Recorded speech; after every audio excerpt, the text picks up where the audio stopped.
Among the many texts that didn't make it into the New Testament canon, few have captured the public imagination quite like the Gospel of Judas. This ancient Coptic manuscript offers a radically different portrait of Christianity's most notorious villain, reimagining Judas Iscariot not as a betrayer motivated by greed or satanic influence, but as a tragic hero, the only disciple who truly understands Jesus' teaching, yet one who is ultimately denied salvation despite this knowledge. In this text, Jesus reveals to Judas alone the secret knowledge of the universe, the hidden cosmology of how this flawed material world came to be and what lies beyond it. But this knowledge does not save Judas. This text emerges from the Gnostic movement of early Christianity, groups who emphasize secret knowledge as the path to salvation, yet this particular gospel presents a stark and exclusive vision. Salvation is not available to all who receive Gnosis, but only to a select few, those from the holy lineage of Seth, who possess within them a divine spark that can escape this prison of matter and return to the true God beyond. Judas, for all his understanding, does not belong to this elect generation, and his fate is sealed. The story of how this manuscript survived to reach us is nearly as remarkable as its contents. The codex containing the Gospel of Judas was discovered sometime in the 1970s near El Minya in Middle Egypt, likely by local farmers searching through ancient ruins. It then entered the antiquities black market, where it suffered more than 15 years of catastrophic neglect and mishandling, stored at various times in a bank safety deposit box and even a freezer, both environments devastating to ancient papyrus. The restoration project that followed was a remarkable feat, with international teams painstakingly reconstructing and translating what remained. The first public announcement came in April 2006, revealing a text previously known only through hostile references by early church fathers like Irenaeus, who condemned it as heretical fiction. This video will be a complete reading of the text, chapter by chapter, with commentary to help explain its difficult to decipher message. Unfortunately, since the manuscript suffered extensive damage during its years of mishandling, large sections are missing entirely. As you listen to this reading, you will encounter some unnatural pauses where portions of the text have been lost to time and neglect. For those following along with text on the screen, these gaps will be marked with brackets, but for audio listeners, these will simply be moments of silence as we move from one surviving fragment to the next. This fragmentary nature is frustrating, but rather than smooth over these gaps with speculation, I believe it's more honest to let you experience the text as it actually survives. This video is brought to you by my Patreon. If you want to support this channel so I can continue to make videos like this, you can subscribe for just $5 per month and get videos a couple days early and ad-free.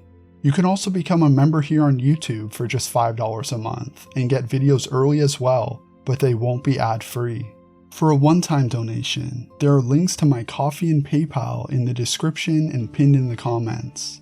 The easiest way to support though, which costs you nothing, is just to like the video, subscribe, hit the notification bell, and leave a comment about your thoughts after watching the video. I love reading what you all have to say. Thank you so much for the support from the bottom of my heart. Now let's begin.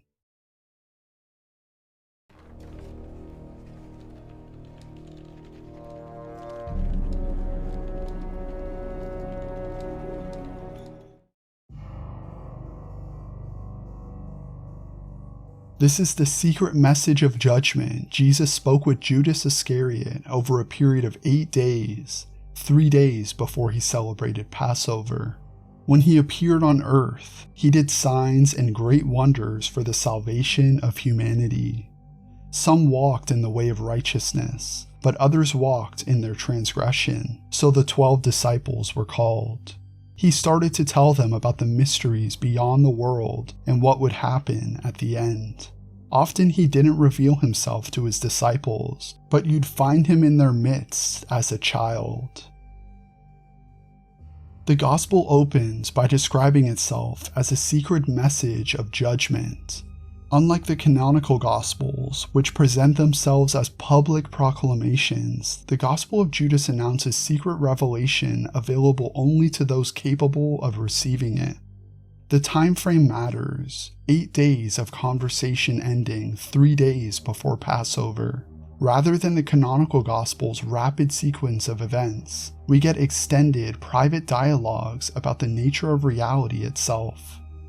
The introduction states Jesus did signs and great wonders for the salvation of humanity. But watch the structure. Some walked in righteousness, others in transgression. Then the 12 disciples were called. In this Gospel, the 12 disciples represent those who walk in transgression. Jesus will spend much of the text criticizing and mocking them, explaining to Judas why they have everything backwards. Finally, Jesus begins to tell them about the mysteries beyond this world and what would happen at the end. Jesus' teachings here concern the spiritual realm of the pleroma, the material world, and the ultimate fate of both.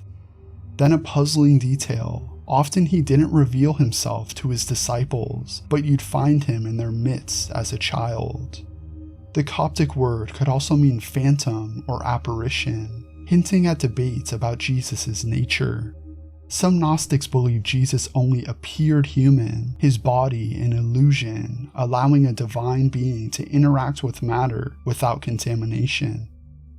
The Gospel of Judas inverts early Christian narrative completely. The hero is the betrayer. The villains are the 12 apostles. The good God is not the creator. Salvation means escape from the material world, not its redemption.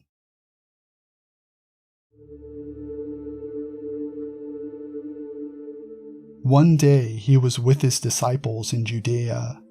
He found them sitting together practicing their piety.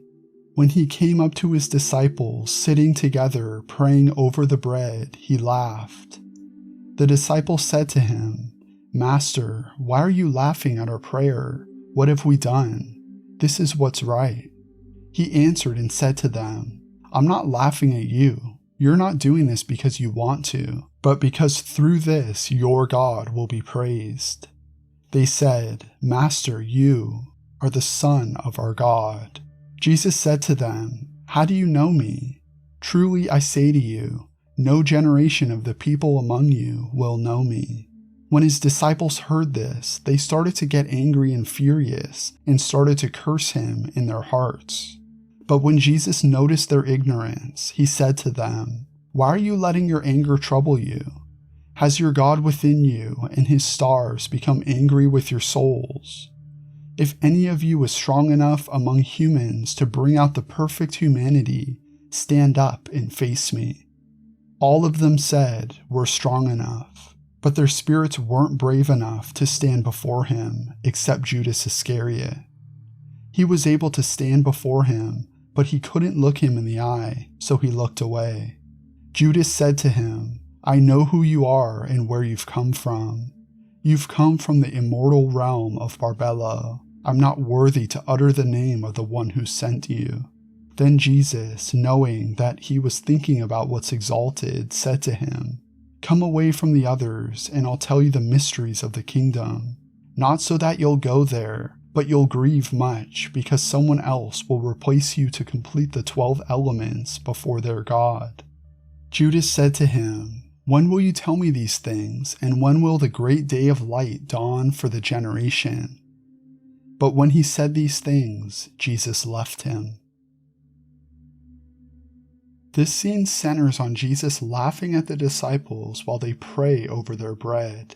Jesus never laughs in the canonical Gospels, yet in this text he laughs multiple times, always at ignorance, at people who believe they understand but have everything wrong.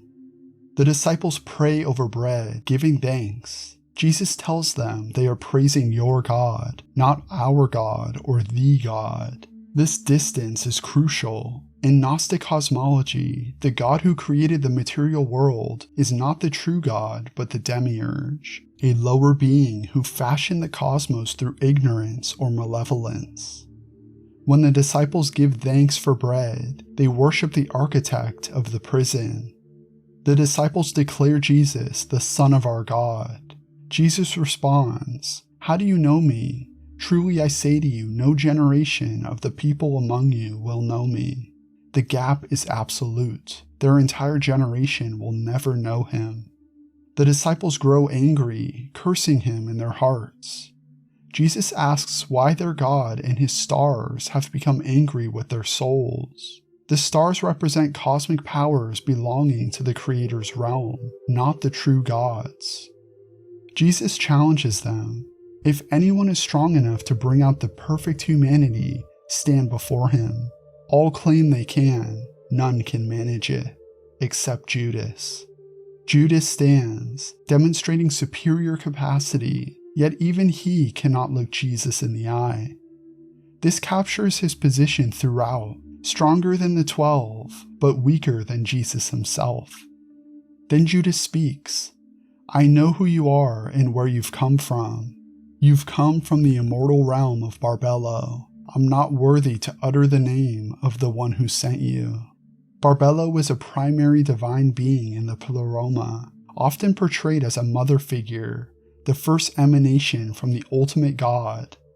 By naming Barbello, Judas demonstrates genuine knowledge of the divine structure. Jesus recognizes Judas's understanding and offers to tell him the mysteries of the kingdom. But then comes the crushing addition. Not so that you'll go there, but you'll grieve much because someone else will replace you to complete the 12 elements before their God. This is the tragedy. Judas will receive the mysteries and understand more than the others, but he will not be saved. He will not enter the kingdom. Someone else will take his place among the 12 who serve the Creator God. This scene establishes the core theology. The disciples worship the Creator, not the true God. Their religious practices are misdirected. Judas possesses superior understanding. He can name Barbello. He can stand before Jesus. Yet even this does not grant him salvation. He remains trapped between two worlds, superior to those in ignorance, but unable to join those with the divine spark necessary for escape.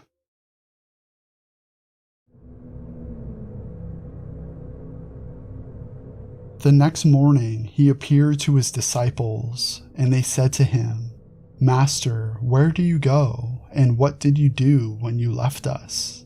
Jesus said to them, "I went to another great and holy generation."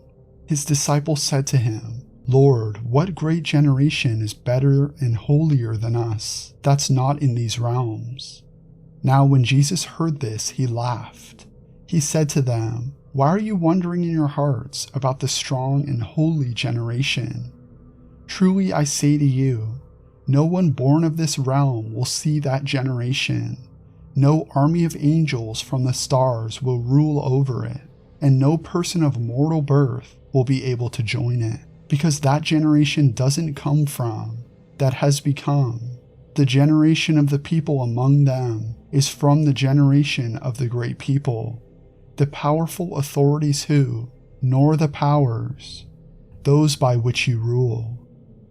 When his disciples heard these things, they were each troubled by their spirit. They couldn't say a thing. Unfortunately, some fragments of the text are lost, but we can still make out its meaning. This scene introduces the central concept, the distinction between this generation and that generation.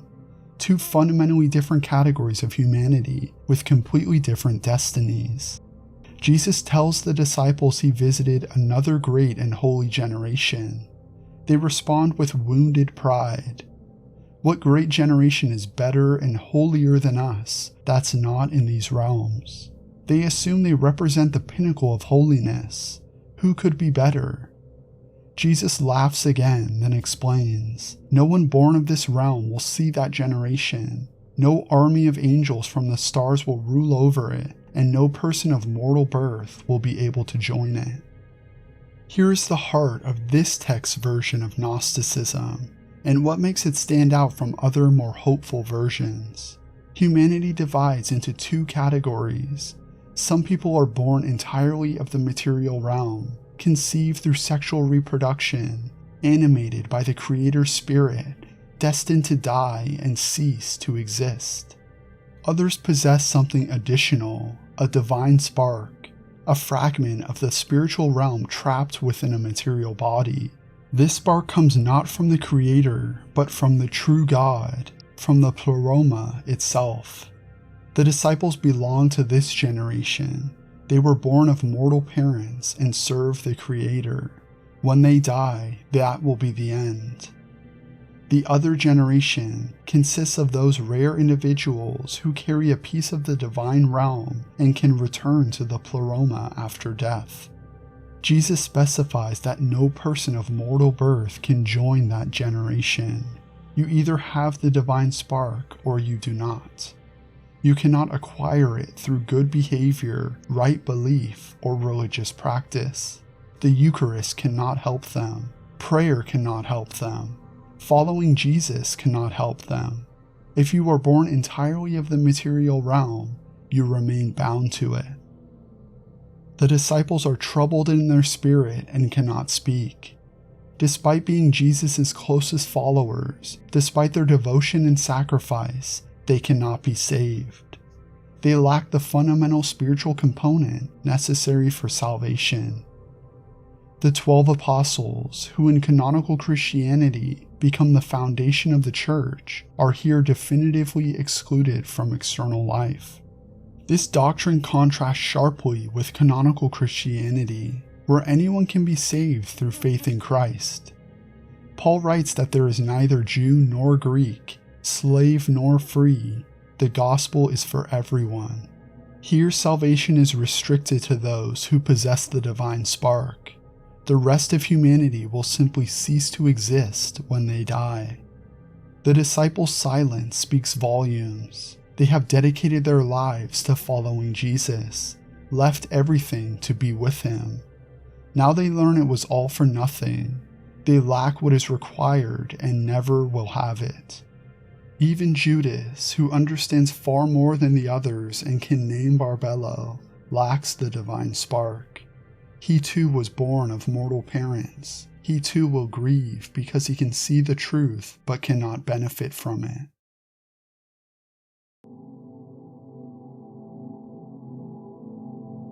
Another day Jesus came up to them. They said to him, "Master, we've seen you in a dream because we had great dreams last night." But Jesus said, "Why? Hidden yourselves." And they said, "We saw a great house with a great altar in it, and 12 people. We'd say they were priests, and a name." And a crowd of people was waiting at the altar until the priests finished receiving the offerings. We kept waiting too.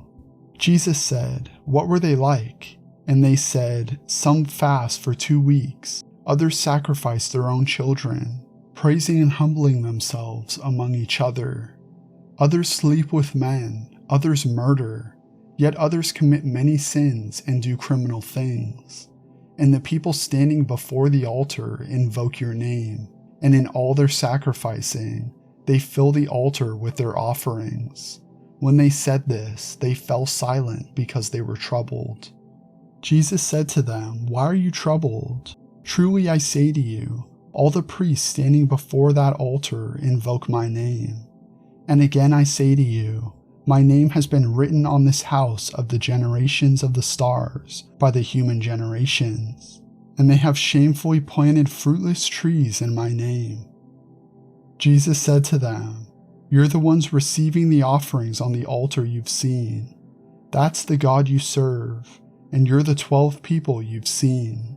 And the animals you saw brought in to be sacrificed are the crowd you lead astray before the altar.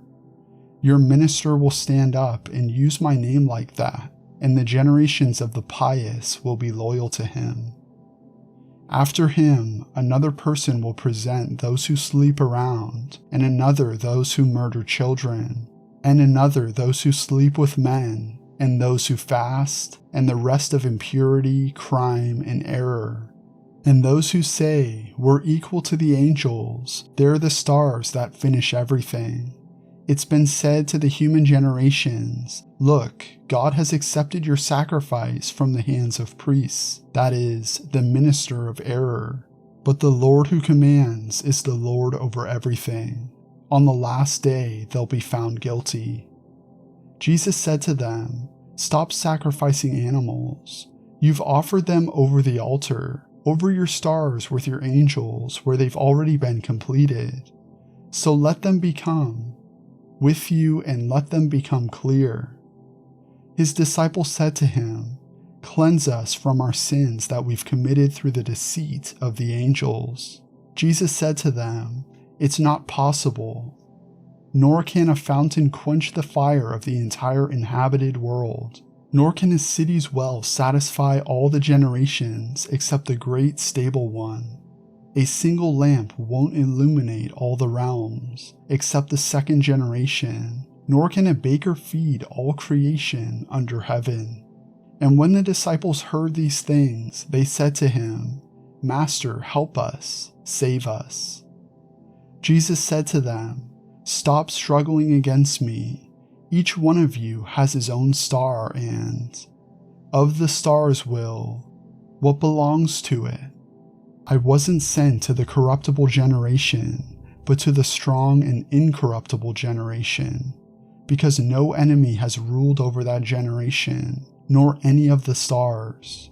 Truly I say to you, the pillar of fire will fall quickly, and that generation won't be moved by the stars. The disciples describe a disturbing vision. A great house with an altar, 12 priests, and people bringing offerings while committing horrible acts, child sacrifice, and murder, all while invoking Jesus' name. Jesus interprets it with brutal directness. You're the ones receiving the offerings on the altar you've seen. That's the God you serve, and you're the 12 people you've seen. This is a devastating attack on the emerging Christian church. The great house is the church itself. The 12 priests are the 12 apostles. The altar represents Christian liturgy. The people bringing offerings are Christian congregations. Everything the disciples saw represents what Christians do when they worship. Jesus tells them the animals being sacrificed are the crowd you lead astray before the altar. The disciples are not helping people, but destroying them. Their teaching, their liturgy, their establishment of churches, all of it leads people deeper into bondage to the Creator God. Your minister will stand up and use my name like that points to Christian bishops and priests who will come after the apostles, continuing to invoke Jesus' name while serving the wrong God. The church claims Jesus as founder, but it belongs to the realm governed by the stars. Those cosmic powers that rule the material world. It plants fruitless trees in Jesus' name. Christian worship is fundamentally corrupt because it directs devotion toward the Creator rather than the true God. Those who say we're equal to the angels are Christians who believe in their spiritual status, but Jesus identifies them with the stars that finish everything, the cosmic powers that will ultimately be destroyed. The minister of error tells people God has accepted their sacrifice. This is Orthodox Christianity's message. Offer your devotion and God receives it favorably. But this God is the Creator, the Lord of the material realm. On the last day, those who serve Him will be found guilty. The disciples, finally understanding, beg, cleanse us from our sins that we've committed through the deceit of the angels. They want forgiveness, redemption, salvation, despite belonging to the wrong generation. Jesus' response crushes any hope. He uses impossibilities. A fountain cannot quench the fire of the whole world. A city cannot satisfy all generations. A single lamp cannot illuminate all realms. A baker cannot feed all creation, except the great stable one, except the second generation. Only that generation can be saved. The disciples beg Jesus to help save them. He tells them to stop struggling against him. He was not sent to their generation at all, only to the strong and incorruptible generation. This scene, though seeming very harsh and uninclusive, would have resonated powerfully with certain groups of Gnostic Christians alienated from the emerging Orthodox Church, validating their sense that mainstream Christianity had everything backwards and assuring them that despite being marginalized by the Church, they belonged to that generation, while the church leaders belonged to this generation.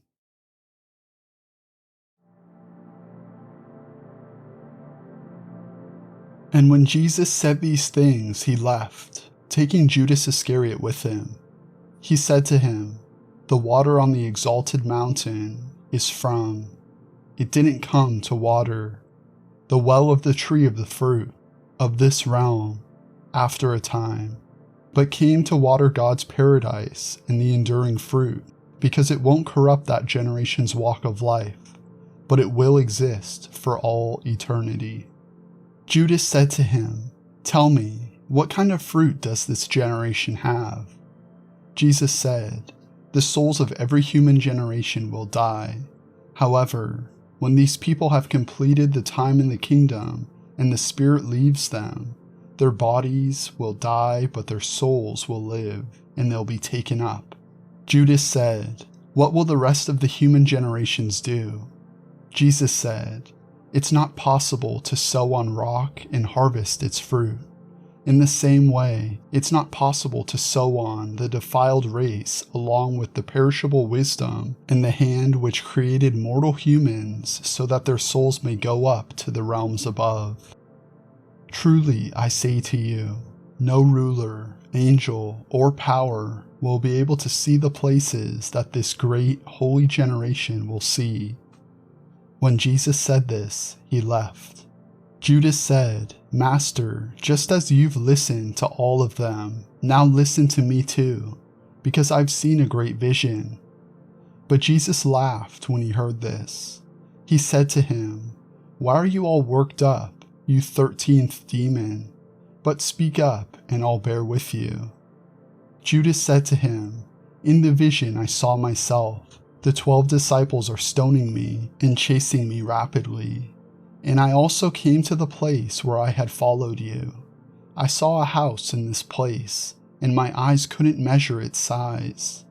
Great people surrounded it, and that house had a roof of greenery. In the middle of the house was a crowd. Master, take me in with these people." Jesus answered and said, "Your star has led you astray, Judas, and that no person of mortal birth is worthy to enter the house you've seen, because that place is reserved for those who are holy.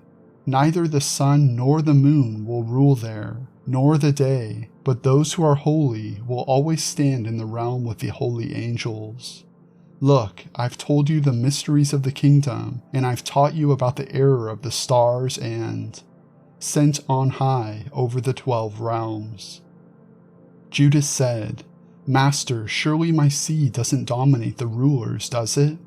Jesus answered and said to him, "Come, let me tell you about the holy generation, not so that you'll go there, but you'll grieve much when you see the kingdom in all its generation."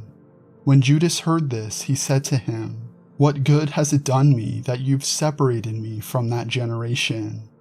Jesus answered and said, "You'll become the 13th, and you'll be cursed by the other generations and will rule over them. In the last days they'll to you, and you won't go up to the holy generation." Jesus takes Judas aside for private instruction. Judas asks what kind of fruit this generation has. Jesus explains that when people of that generation complete their time, their bodies die, but their souls live and ascend. The divine spark returns to the pleroma. Judas asks the crucial question, what will the rest of the human generations do?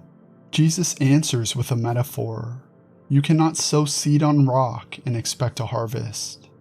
The Creator made mortal humans who are entirely mortal.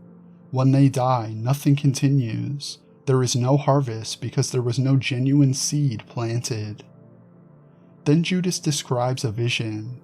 He sees himself being stoned by the 12 disciples, representing Christianity's future condemnation of him.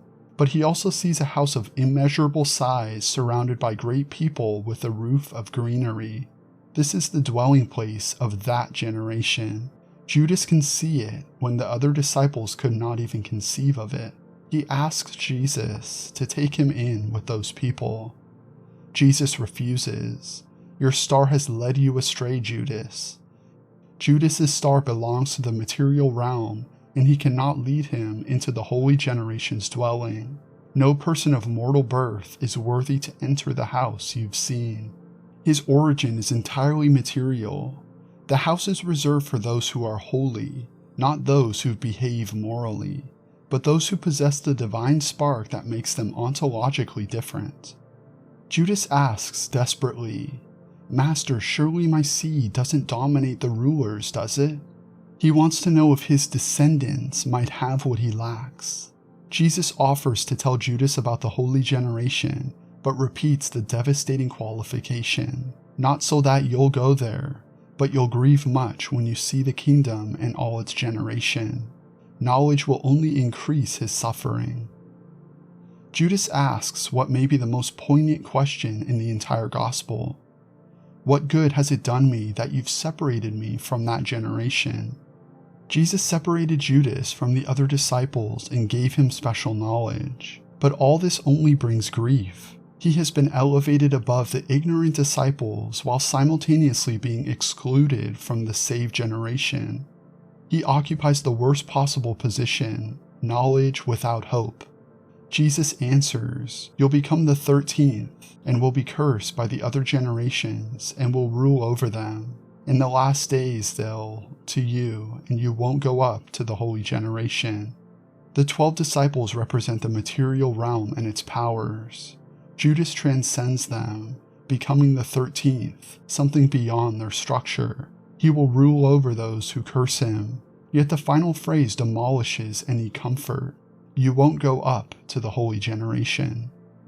What remains clear is Judas's tragic position. He understands more than the 12. He can stand before Jesus, name Barbello, and see the dwelling of the holy generation. He will rule over those who curse him, but he cannot be saved.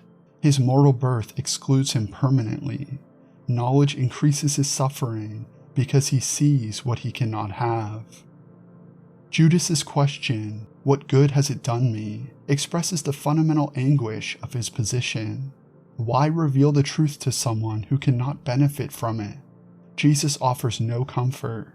Judas will grieve much. His separation from that generation is permanent and irreversible.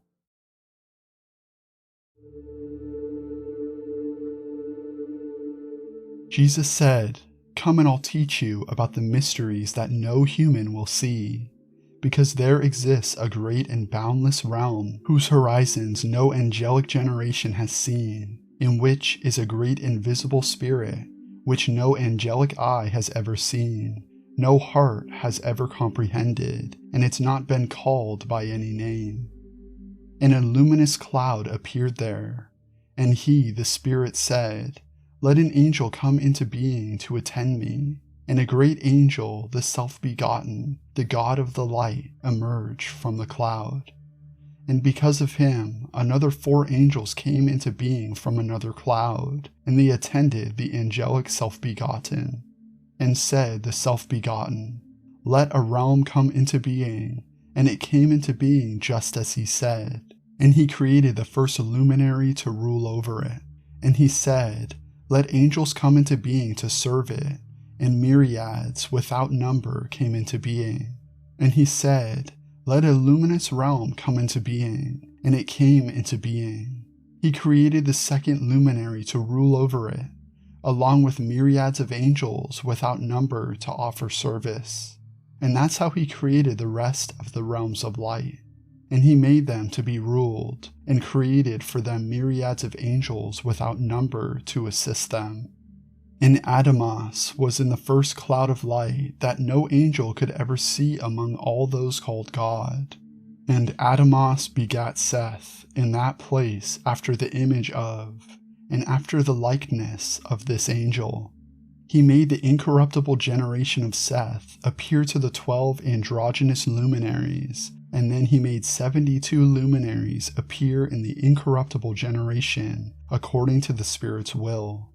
Then the 72 luminaries themselves made 360 luminaries appear in the incorruptible generation, according to the Spirit's will, so that there'd be 5 for each.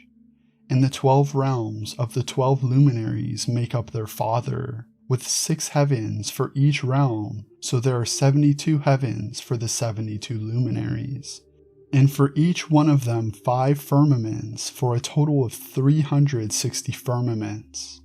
They were given authority and a great army of angels without number for honor and service, along with virgin spirits too, for the honor and service of all the realms and the heavens with their firmaments.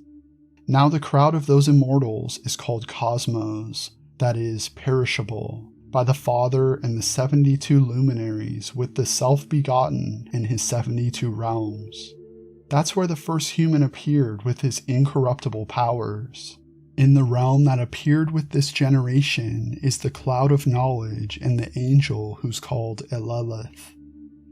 And after these things Eleleth said, "Let 12 angels come into being to rule over chaos in Hades." And look, from the clouds there appeared an angel whose face flashed with fire, and whose likeness was defiled by blood. His name was Nebro, which means rebel. Others call him Yaldabaoth. And another angel, Saklas, came from the cloud too. So Nebro created 6 angels, and Saklas did too, to be assistants. They brought out 12 angels in the heavens, with each of them receiving a portion in the heavens. And the 12 rulers spoke with the 12 angels, "Let each of you, and let them, generation, 5 angels. The first is Yauth, who's called the Good One. The second is Harmathoth, the Eye of Fire. The third is Galila. The fourth is Yobel. The fifth is Adonios. These are the 5 who ruled over Hades and are the first over chaos."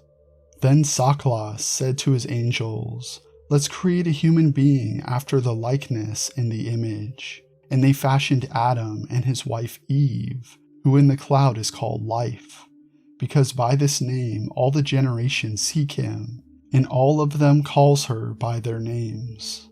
Now Saklas didn't command, "Give birth except," among the generations, which this, and the angel said to him, "Your life will last for a limited time with your children."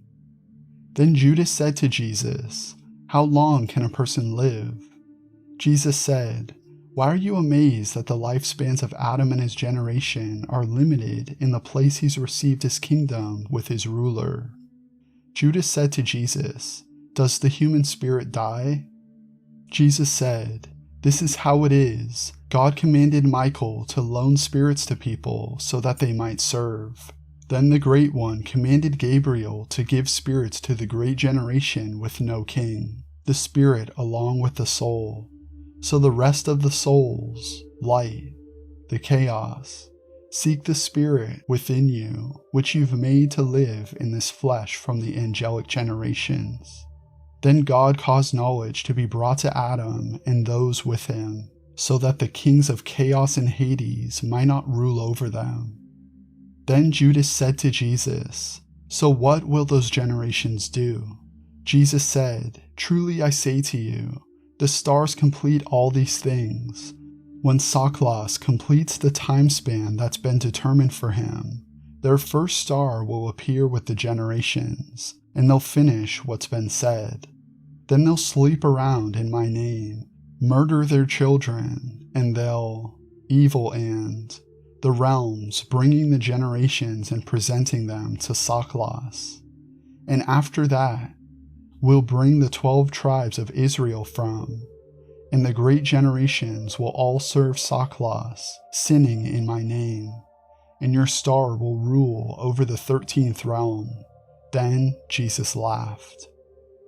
Judas said, Master, why are you laughing at me? Jesus answered and said, I'm not laughing at you, but at the errors of the stars, because these 6 stars go astray with these 5 warriors, and they'll all be destroyed along with their creations. Then Judas said to Jesus, What will those do who've been baptized in your name? This longest section presents the complete Gnostic cosmology of this text, the structure of the divine realm, the cosmic disaster that led to the material world, and the destiny of all creation. This is the secret knowledge that was promised to be revealed. Jesus begins by describing the ultimate divine reality, a great and boundless realm containing the great invisible spirit. This spirit has never been seen, comprehended, or named. The God beyond God, the utterly transcendent source of all spiritual reality. A luminous cloud appears. The Spirit speaks, and the Self-Begotten emerges, the first emanation. The Self-Begotten creates realms of light, luminaries, and myriads of angels. The structure multiplies. The 12 luminaries, 72 luminaries, and 360 luminaries, each with attendant angels and virgin spirits. The numbers connect heavenly structure to earthly patterns, 12 relating to the zodiac, 72 to divisions of nations, 360 to days of the year. Adamos appears in the first cloud of light. He begets Seth, and the incorruptible generation of Seth appears. This identifies the text as Sethian Gnosticism. Seth represents the good line of humanity. The generation of Seth are those who possess the divine spark, existing in the first heavenly realm before appearing on earth as material copies. Then comes the crucial turn. An angel says, Let 12 angels come into being to rule over chaos in Hades. Something has gone wrong. Chaos and Hades now exist and need rulers. From the cloud appears an angel whose face flashes with fire and whose likeness is defiled by blood. His name is Nebro, meaning rebel, but others call him Yaldabaoth. Another angel named Saklas, meaning fool, emerges as well. These two create assistants who produce 12 angels who receive portions of the heavens. These beings are the creators of the material world. Yaldabaoth deliberately evokes and distorts Yahweh and Adonai, the names of God in the Hebrew Bible. The God worshipped by Jews and Christians is identified as a rebel covered in blood or as a fool. He did not create the spiritual realm, but came into being after the cosmic disaster. He rules over chaos in Hades. 5 specific rulers are named: Yauth, the Good One, Harmathoth, Galila, Yobel, and Adonios. The God of the Hebrew Bible is one of 5 rulers over death and chaos, a created being rather than the ultimate source. Then Saklas says, Let's create a human being after the likeness and the image. This quotes Genesis directly, but here it is Saklas the fool speaking. The creation of humanity is not the crowning achievement of a good creator, but the project of an ignorant or malevolent being. They fashion Adam and Eve. The text notes that Eve is called life in the cloud, reflecting Platonic philosophy where the material world shadows the world of forms. There is a heavenly Eve in the pleroma. The earthly Eve is a material copy. Judas asks how long a person can live. Jesus responds that Adam's generation has limited lifespans because they belong to the material realm. Judas asks if the human spirit dies. Jesus explains that Michael loans spirits to people for animation, but Gabriel gives spirits and souls to the great generation with no king, people who have the divine spark, possessing a piece of the divine realm trapped within them. God caused knowledge to be brought to Adam to prevent the kings of chaos in Hades from completely ruling over them. This may reference the serpent in Genesis, often interpreted positively in Gnostic texts as bringing saving knowledge. Judas asks what those generations will do. Jesus gives an apocalyptic prophecy. When Saklas completes his time span, people will commit sexual immorality in Jesus' name, murder their children, and serve Saklas while sinning in Jesus' name. This describes the Christian church from the Gnostic perspective, claiming Jesus while actually serving the Creator God. Jesus laughs again. Judas asks why. Jesus clarifies, "I'm not laughing at you, but at the error of the stars. The stars are cosmic powers that govern the material realm. They are in error and will be destroyed along with everything they created. The material cosmos is temporary. The spiritual realm is eternal." This cosmology explains why the world contains suffering. It was created by an ignorant or malevolent being, not the true God. It reframes the God of the Hebrew Bible as a lower entity. It establishes that some humans have divine essence while others are purely material. It predicts the destruction of matter and the vindication of spirit. The tragedy is that most humans are creations of Saklas with no divine spark. When they die, nothing continues. Only that generation can escape. Knowledge of this cosmology does not change anyone's fundamental nature. It only reveals what was always true. Judas now knows how the universe came to be, who created it, and why it will be destroyed. This knowledge increases rather than relieves his suffering, because he knows he belongs to the wrong category despite understanding everything.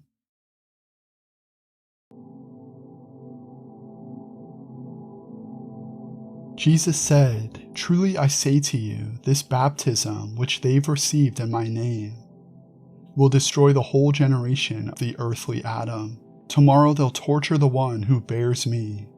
Truly I say to you, no hand of a mortal human will fall upon me. Truly I say to you, Judas, those who offer sacrifices to Saklas, everything that's evil. But you'll do more than all of them, because you'll sacrifice the human who bears me. Your horn has already been raised, your anger has been kindled, your star has ascended, and your heart has strayed. Truly I say to you, you're last, and the thrones of the realm have been defeated, the kings have grown weak, the angelic generations have grieved, and the evil they sowed is destroyed, and the ruler is wiped out. And then the fruit of the great generation of Adam will be exalted, because before heaven, earth, and the angels, that generation from the realm exists. Look, you've been told everything.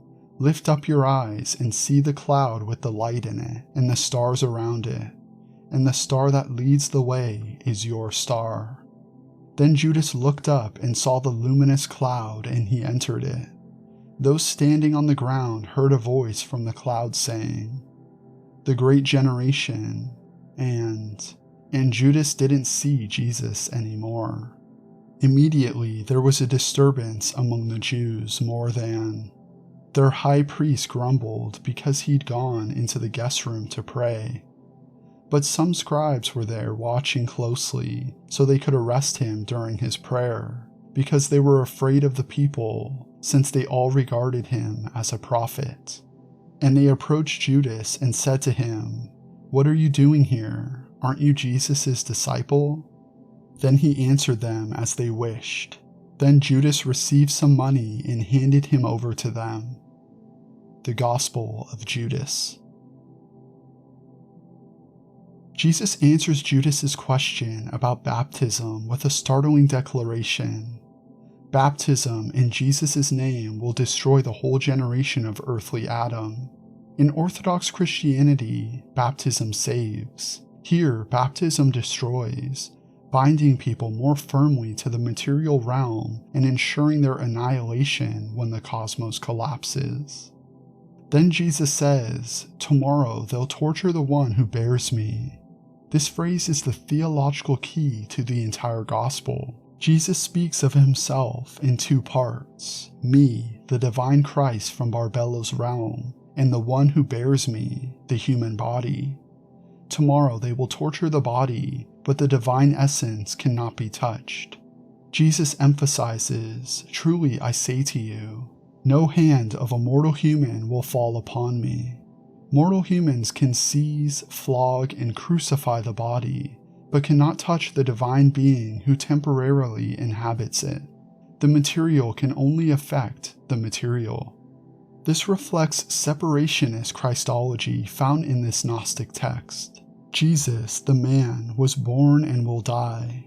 Christ, the divine eon, descended into Jesus and will depart before the body dies. Some Gnostic texts describe the divine Christ standing above the cross, laughing, while the material body suffers below. Jesus tells Judas that those who offer sacrifices to Socklus do evil, they worship the Creator. But then comes the crucial statement, "You'll do more than all of them, because you'll sacrifice the human who bears me." This is why Judas is superior. His act will enable the Christ to escape. Judas is not betraying Jesus, he's liberating him. The betrayal that Orthodox Christianity sees as ultimate treachery is here reframed as ultimate service. Judas will free the divine from matter. Jesus continues, "Your horn has already been raised, your anger has been kindled, your star has ascended, and your heart has been strayed." A raised horn symbolizes strength and victory. An ascending star suggests exaltation. These are images of triumph. The revelation concludes with fragmentary lines. The thrones are defeated, the kings are weakened, the ruler wiped out. Then the great generation will be exalted because that generation from the realms exists before heaven, earth, and angels. When the material cosmos is destroyed, the great generation will remain. Jesus tells Judas, "Look, you've been told everything." Then he directs Judas to look up at the cloud with its light and surrounding stars. "The star that leads the way is your star." Judas looks up and sees the luminous cloud. Then the text says he entered it. This is one of the most debated phrases in the entire gospel. Does he refer to Jesus or Judas? If Judas enters the cloud, then despite everything Jesus said, he does enter the divine realm, perhaps temporarily, perhaps as a reward for his service. But if Jesus enters, which seems like the more likely option, then he is returning to the pleroma. The ambiguity may be intentional. Those on the ground hear a voice from the cloud speaking about the great generation, but damage obscures the rest. Then, Judas didn't see Jesus anymore. Jesus has departed. Immediately, the narrative shifts to the betrayal scene. The high priests want to arrest Jesus. They approach Judas and ask, "What are you doing here? Aren't you Jesus' disciple?" Judas answers as they wished. He receives money. He hands Jesus over. Then the text ends, the Gospel of Judas. The betrayal is the climax. No arrest scene, no trial, no crucifixion, no resurrection. The gospel ends the moment Judas completes his act because that act accomplishes what matters. The divine Christ has been freed from the material body. This ending is radical in what it omits. The passion narrative is central to canonical Christianity. Jesus dies for human sin. His death accomplishes atonement. His resurrection proves victory over death. The Gospel of Judas dispenses with all of that. The death of Jesus' body does not atone for anything. Sin is not the problem. Matter is the problem. Resurrection of the body is not salvation. Escape from the body is salvation. What matters is the departure of the divine Christ from the material form. Orthodox Christianity curses Judas as the worst of traitors. The Gospel of Judas presents him as the one disciple who understood, who enabled Jesus' mission, who performed the greatest service. Yet even in this portrayal, Judas remains tragic. He understood more than the others, stood before Jesus when they could not, identified Jesus as coming from Barbello, and saw the house of the holy generation. He will rule over those who curse him, but he will not go up to the holy generation.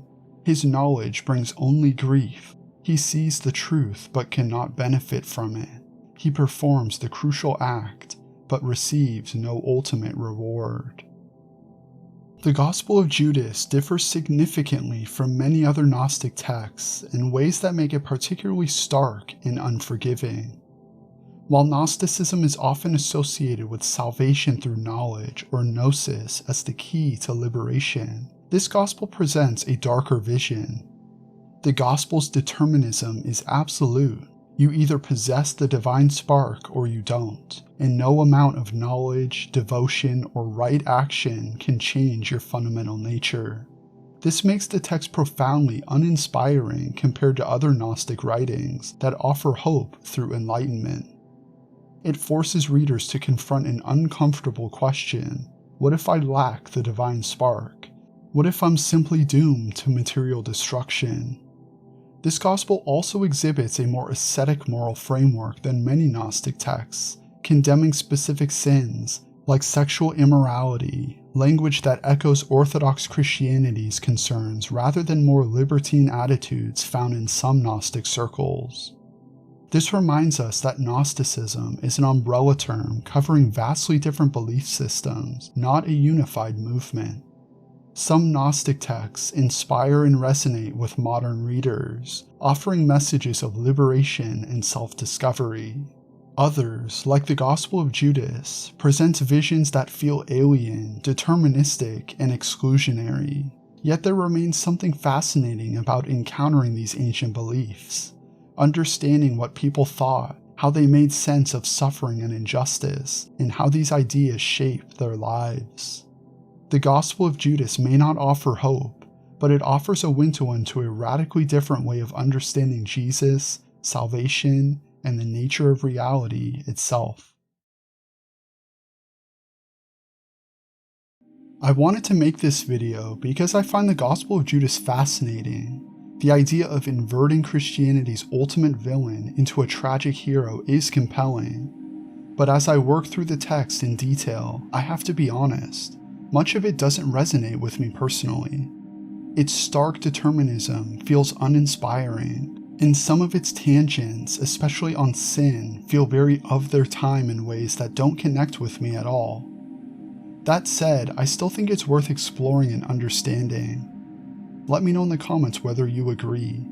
Does this text speak to you? Do you feel inspired? Or does it leave you cold?